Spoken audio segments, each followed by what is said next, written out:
A serpente era mais astuta que todos os animais do campo que o Senhor Deus tinha feito. E essa disse à mulher: é assim que Deus disse?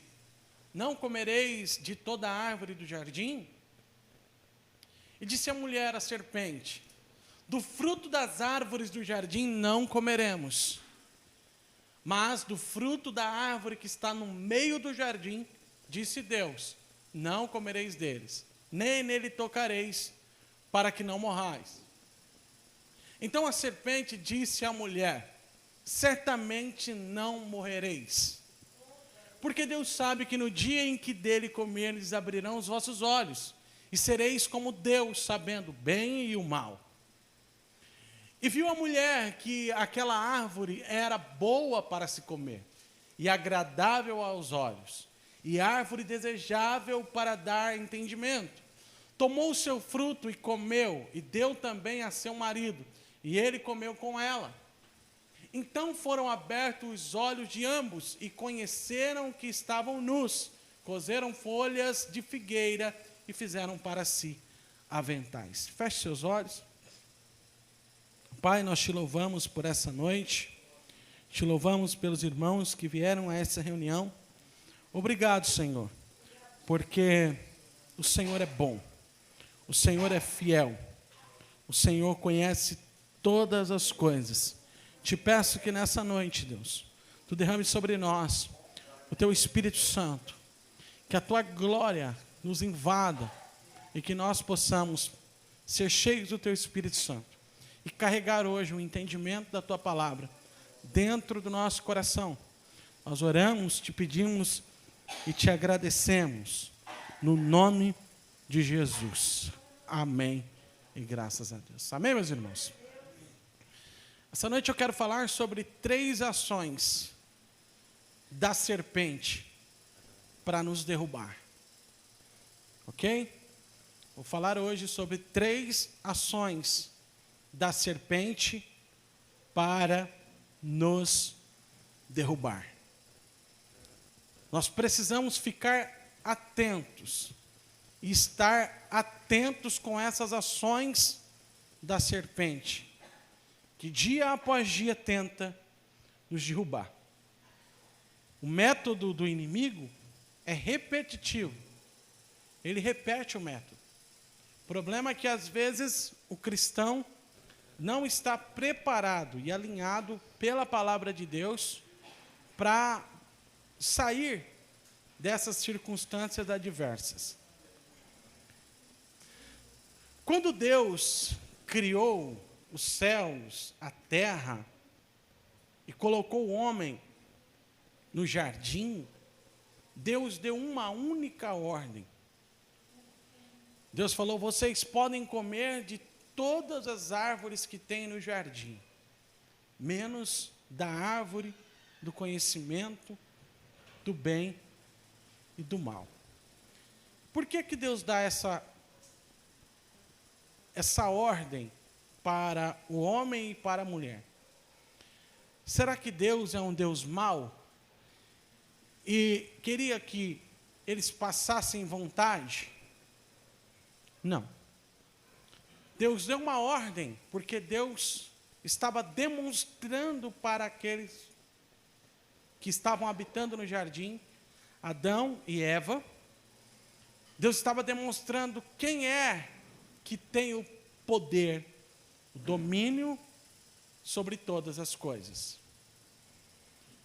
Então Deus fala para esse casal: pode comer de todas as árvores que há neste jardim, menos do conhecimento do bem e do mal.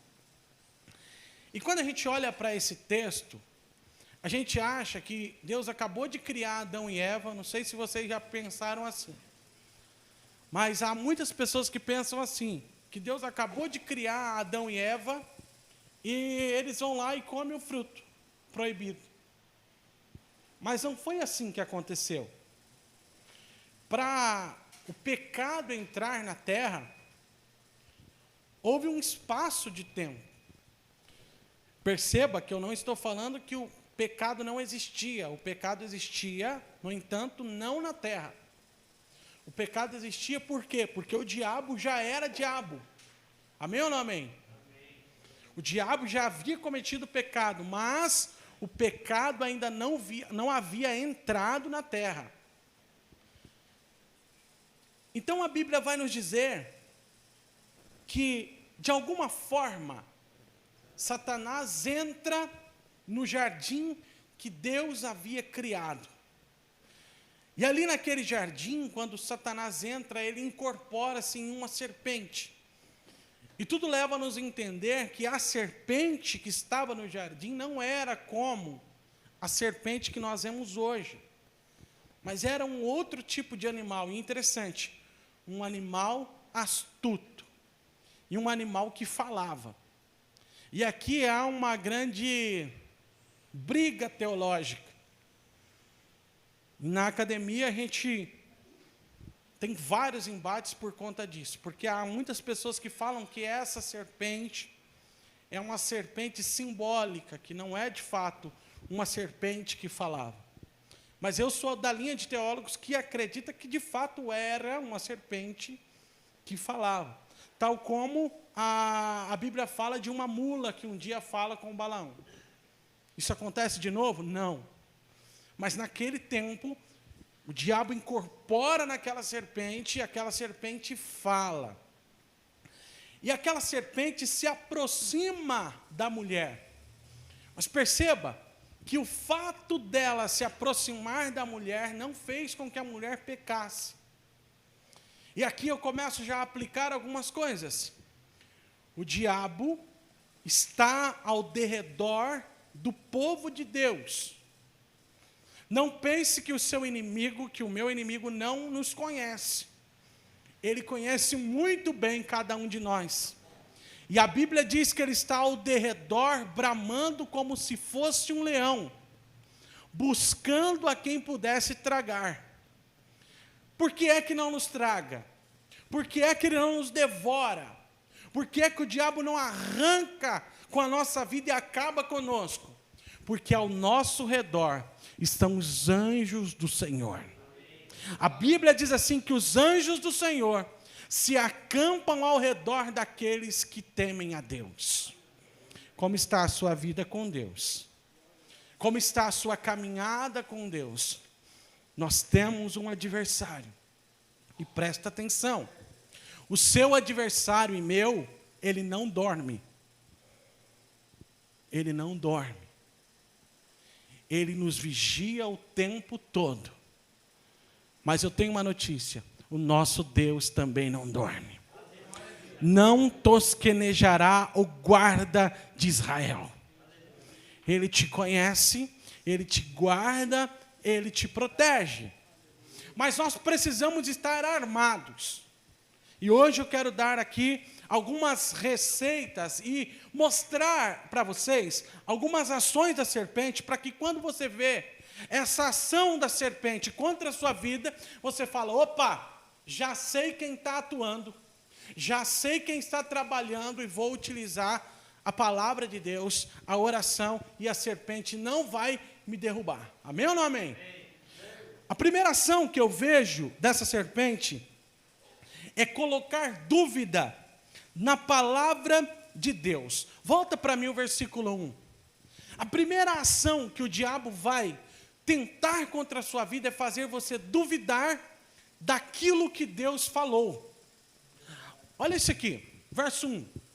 Ora, a serpente era a mais astuta de todos os animais do campo que o Senhor Deus tinha feito. E essa disse à mulher, é assim que Deus disse? Não comereis de toda a árvore do jardim? Ela estava fazendo uma pergunta. Foi isso mesmo que Deus disse?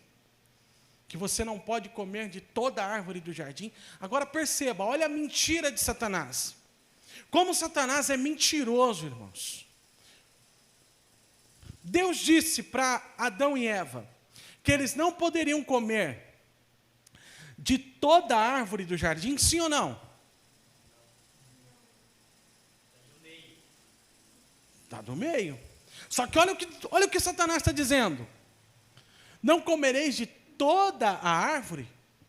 O diabo estava colocando uma carga muito maior na costa do primeiro casal do que o que Deus tinha colocado. Presta atenção, que a religiosidade coloca uma carga nas suas costas que Deus não colocou. Eu vou repetir isso aqui. Tem coisas que Deus não te mandou fazer e que a religião coloca nas suas costas dizendo que você tem que fazer. Por isso que nós precisamos tomar cuidado. Tem gente que acha que ser salvo é você estar todo dia numa batalha, batalhando e jogando um tijolinho para o céu. Não, meus irmãos. O sacrifício foi feito por Jesus na cruz do Calvário. Você recebe a sua salvação pela graça. Pela graça sois salvos, e isso não vem de vós, isso é dom de Deus. Agora olha o peso da religião. Olha o peso da religião sobre as costas das pessoas. Colocam coisas que Deus não colocou. Trazem coisas que Deus não trouxe. Eu me lembro que quando eu era pequeno, quando eu era jovem, do tamanho do João Pedro, eu gostava muito de jogar futebol. Gostava muito, mas muito. Sabe o que é muito? Só que eu era muito ruim de futebol. Sempre fui ruim. Mas eu era ruim mesmo. E sabe por que eu era ruim? Porque a natureza era de jogador ruim mesmo, Jorge. Mas a gente frequentava uma igreja que a gente não podia jogar futebol. Porque eles falavam que era pecado jogar futebol. E colocavam essa carga sobre as costas dos jovens. E isso parecia tão chato.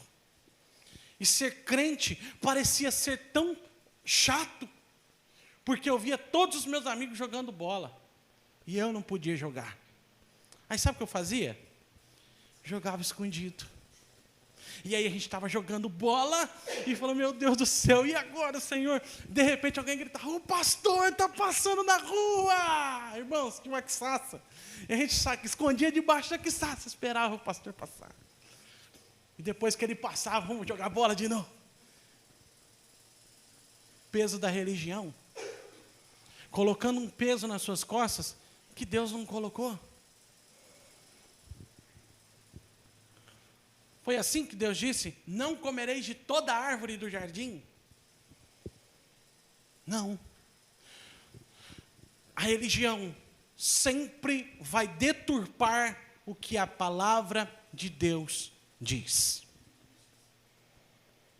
A religião sempre vai fazer religiosos que são bonitos por fora, tem uma roupagem por fora, mas por dentro é um sepulcro cheio de coisas podres.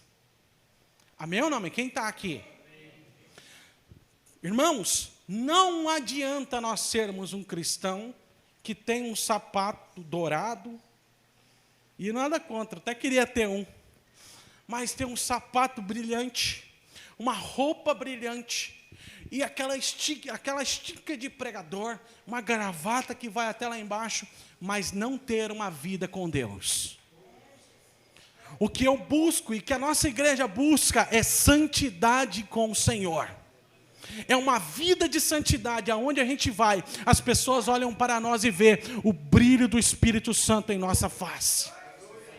Aleluia! É isso que nós pregamos, uma santidade ao Senhor.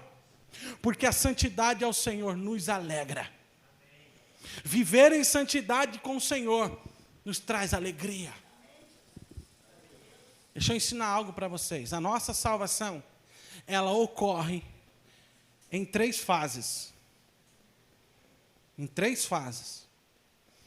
A primeira fase da nossa salvação, nós somos salvos. Você que recebeu Jesus como seu salvador da sua alma, você foi salvo. Esse é o processo da justificação. você foi justificado. Os seus pecados foram perdoados em Cristo. Esse é o primeiro ponto. Você começou uma caminhada, você foi salvo. Eu fui salvo. Tanto é que Romanos 8 fala que nenhuma condenação há para aqueles que estão em Cristo. Então você recebeu Cristo, você é salvo. Agora há um segundo estágio da salvação, que se chama santificação.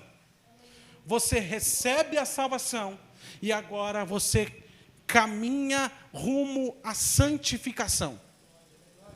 E a santificação é dia após dia. Amém ou não amém? Nós vamos caminhando em Deus e vivendo uma vida de santidade dia após dia. Na caminhada, vai ter momentos que você vai tropeçar, mas você vai entendendo que cada dia mais Deus está te dando forças para viver uma vida de santidade. Cada dia mais você vai abandonando o pecado. Você que é salvo, vai entendendo que a cada dia você vai deixando o pecado e vivendo uma vida sã, uma vida santa diante de Deus. Essa é a nossa caminhada cristã. Domingo passado eu comecei a mensagem com uma voadora aqui, né? Dizendo, eu quero fazer algumas perguntas para os irmãos. Irmãos, a primeira, ninguém passou já na primeira pergunta. A segunda, muito menos. Porque nós caminhamos aqui nesse mundo, e no mundo nós falhamos. Mas nós precisamos entender que nós precisamos parecer com Cristo dia após dia. E o terceiro ponto da nossa salvação é a glorificação. E quando essa acontece? Quando Jesus volta para nós. Tem gente, tem salvos, que Jesus volta ainda essa noite para ele. E isso acontece na glorificação. Ele foi para o céu. E um dia ele vai ter um corpo, não tem ainda, mas vai ter um corpo, semelhante ao corpo de Cristo, quando Jesus volta e nós ressuscitamos dos mortos com um corpo glorioso. Essa é a terceira fase. Na terceira fase da nossa salvação, o pecado já não existe mais. E o pecado já não nos atinge mais, e nós viveremos eternamente com Cristo. Mas enquanto nós estamos aqui no processo de santificação, você precisa entender o seguinte: cuidado com o diabo que faz você negar o que, ou pôr em dúvida o que Deus disse. E qual é a receita, pastor, para mim não colocar em dúvida o que Deus disse? Quem sabe a receita? Quem sabe? Qual é a receita para você não colocar em dúvida a palavra que Deus disse? A receita é muito simples. Quem sabe? Valendo um livro da livraria. Hã? Ó, vou dar mais uma chance só. Valendo um livro da livraria. Qual é a receita? Hã? Quase ganhou, mas não ganhou. Já foi, já era. Já. Sabe qual é a receita para você não pôr em dúvida a palavra de Deus? Conhecer a palavra de Deus. Ai, aí, pegou ou não pegou? Quem pegou?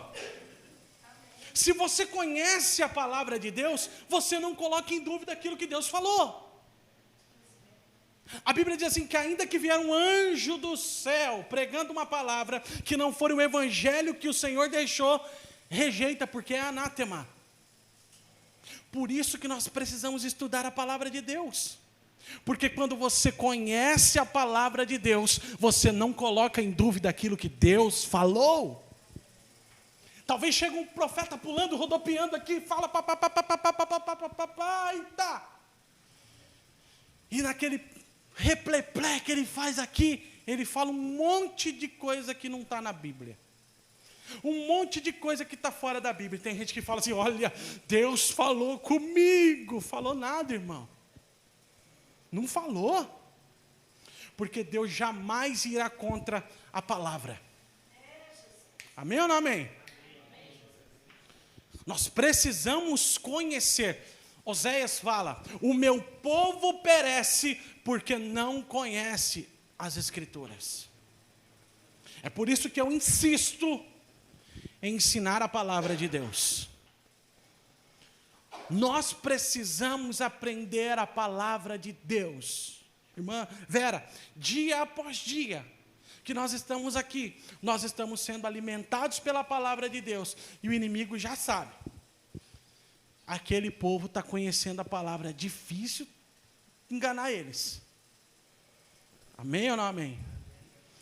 Ontem nós chegamos aqui para orar, e eu comecei a conversar com o irmão Júnior, e ele me lembrou de algo que nós tínhamos conversado sobre um capítulo 1 de Mateus, da genealogia de Cristo, né?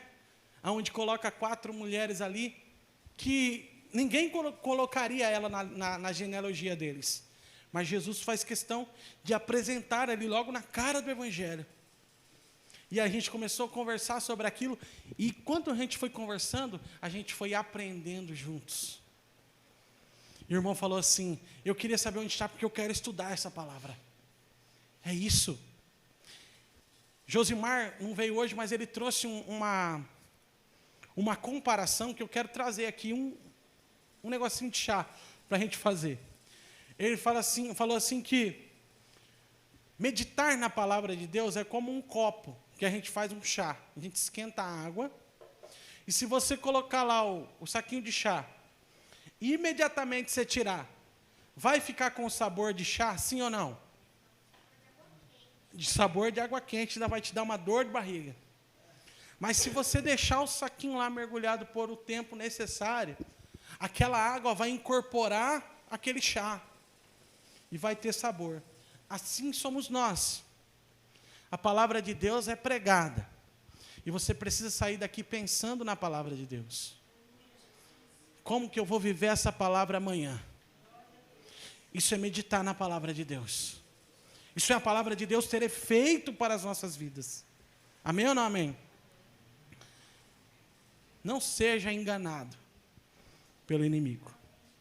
Mas olha só, vamos caminhar, vamos no segundo ponto. A segunda ação do diabo, a primeira é colocar em dúvida a palavra de Deus. A segunda ação é fazer você negar a ordem de Deus. Ou a segunda ação do diabo é negar aquilo que Deus ordenou. Coloca para nós o versículo 4.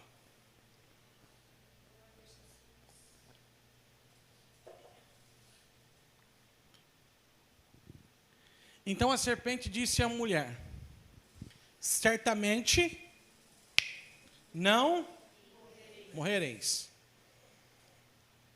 Depois de toda aquela conversa da mulher com a serpente fala: certamente não morrereis. Primeiro erro: quem mandou ficar conversando com o diabo? Não é? Quem mandou ficar conversando com o diabo? Tem igrejas, irmãos, misericórdia, que começa um interrogatório com o diabo. Já viu isso acontecer? Com TV, essas coisas? Começa, da onde você veio? Para onde você vai? Você vai fazer o que na vida de quem? Irmão, para com isso. Não tem que interrogar ninguém, não. Diabo que vá para o quinto dos infernos. Não tem que ficar interrogando. Ela estava lá batendo um papo com a serpente, e a serpente estava enganando. E agora a serpente vai negar uma palavra que Deus disse. Olha o que ela disse: certamente não morrereis. E o que foi que Deus disse para Adão e Eva, quando ele falou para não comer da árvore do bem e do mal?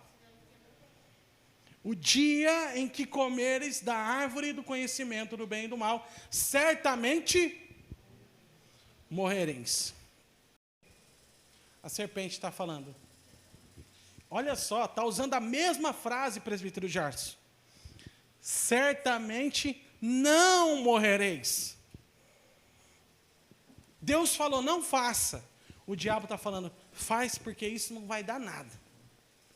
Deus disse, não é por aqui. O diabo está dizendo, vai por aqui, não vai dar nada. Negando uma ordem que Deus havia dado. Quando Deus te dá uma ordem, não vá por outro caminho. Siga na direção que Deus te chamou. A mulher pegou aquela aquele fruto, que não é maçã, coisa nenhuma, né? Tem gente que acha que é maçã, mas não é. Come aquele fruto, dá para o marido, para o Adão, e ele come também. E no momento que eles comem, o pecado entra na terra. E aí a serpente vai dizer, ué, está vendo como você não ia morrer? Porque Adão e Eva não morrem na hora que eles comeram. Mas no momento que eles comeram, que eles pecaram, desobedeceram a Deus, o pecado entrou na humanidade. Então eles começaram a morrer ali. Todo homem e toda mulher já nasce morrendo. Isso é um paradoxo, mas é uma verdade. Todo homem e toda mulher já nasce morrendo. Porque o nosso tempo é limitado na face da terra. Ou alguém aqui acha que vai ficar para a semente, que vai viver nessa terra aqui eternamente. Nós morremos. Por quê? Romanos 6:23 diz: o salário do pecado é a morte. Quando Adão e Eva pecam no paraíso, eles recebem um salário. E o salário foi ao contrário do que disse o verso 4. Certamente não morrereis. Mas Deus estava dizendo, no capítulo 2, verso 17, certamente morrereis. E mais vale a palavra de Deus do que a palavra do diabo. Então a segunda ação do diabo, presta atenção, é negar uma ordem de Deus. Deus deu uma ordem expressa na Bíblia. Doa quem doer, irmão. Siga o que Deus está dizendo. Deus está dizendo, não mate, então não mata.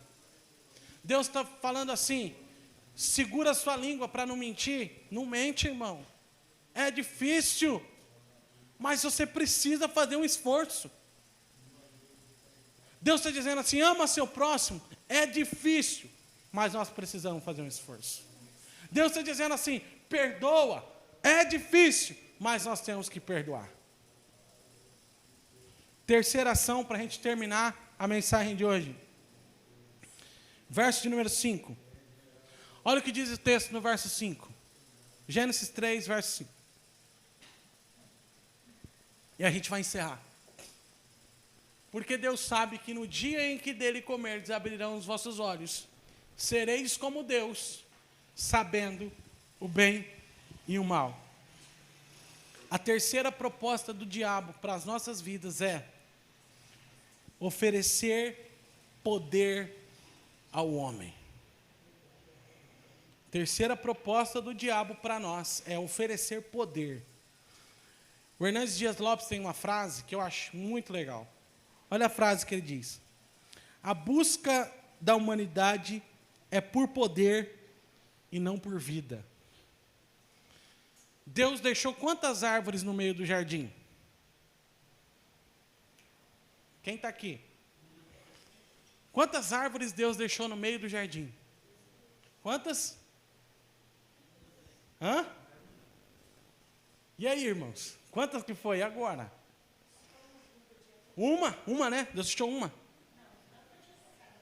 Mas quantas árvores que ele deixou no meio do jardim?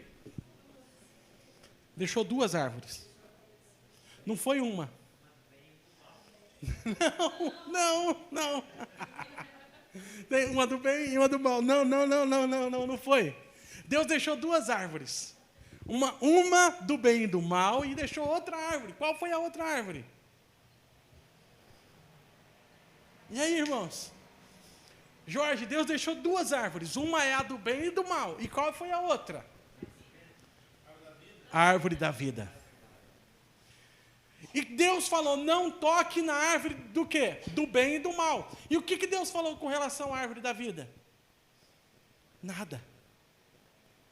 Eles poderiam comer da árvore da vida? Sim ou não? Poderia.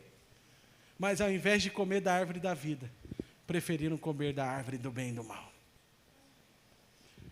Ao invés da vida, o homem preferiu o poder. A humanidade, ao invés de escolher a vida, escolhe o poder.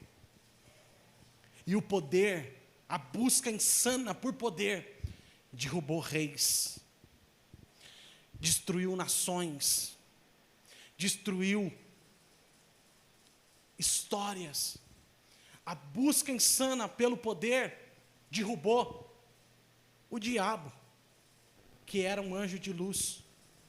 Ele quis ser maior do que Deus, mais poderoso que Deus, semelhante a Deus, e ele caiu.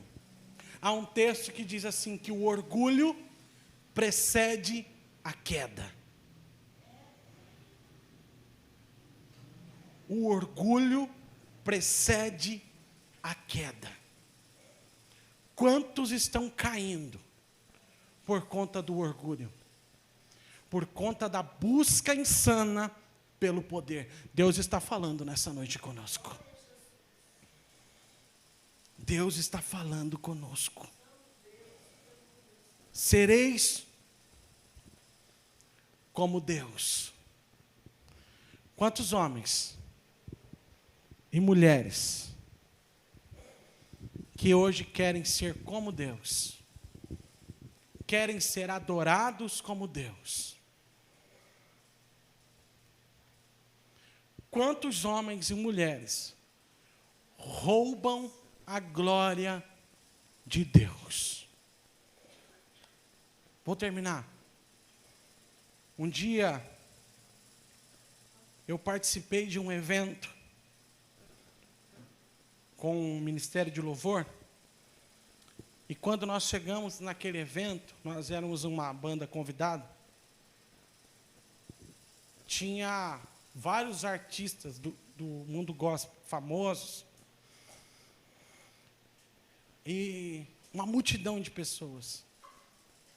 E quando nós estávamos ali num refeitório, porque nós, uma banda sem expressão, nós vimos uma muvuca, uma bagunça de gente se levantando no refeitório, correndo e gritando,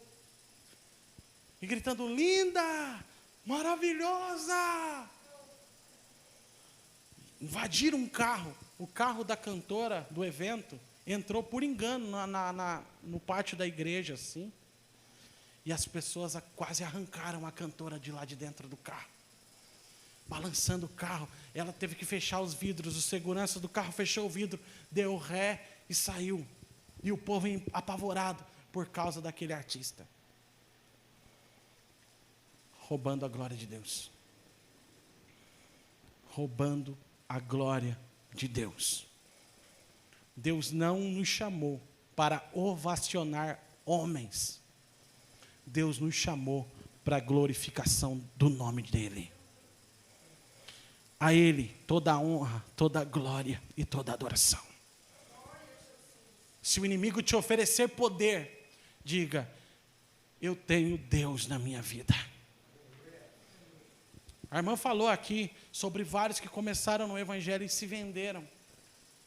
Quantos que por uma migalha que o diabo ofereceu, dizendo: eu te dou os reinos dessa terra, se venderam.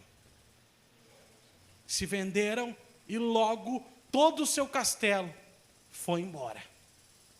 Fique de pé comigo. Um dia Jesus estava no deserto.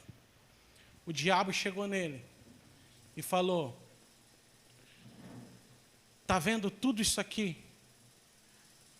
Todas as riquezas do mundo, tudo isso eu te dou, se prostrado me adorares. Olha a serpente de novo. Ah, irmãos, eu estou sentindo a presença do Espírito Santo. Tudo isso eu te dou, se você se prostrar e me adorar. Jesus olhou para a serpente e disse: somente a Ele nós devemos adorar. Somente a Ele nós devemos nos prostrar. Não importa o que o inimigo te ofereça, é uma ação de Satanás para te derrubar. Diga: eu prefiro viver com Deus. Eu prefiro viver com Deus. Oh, aleluia!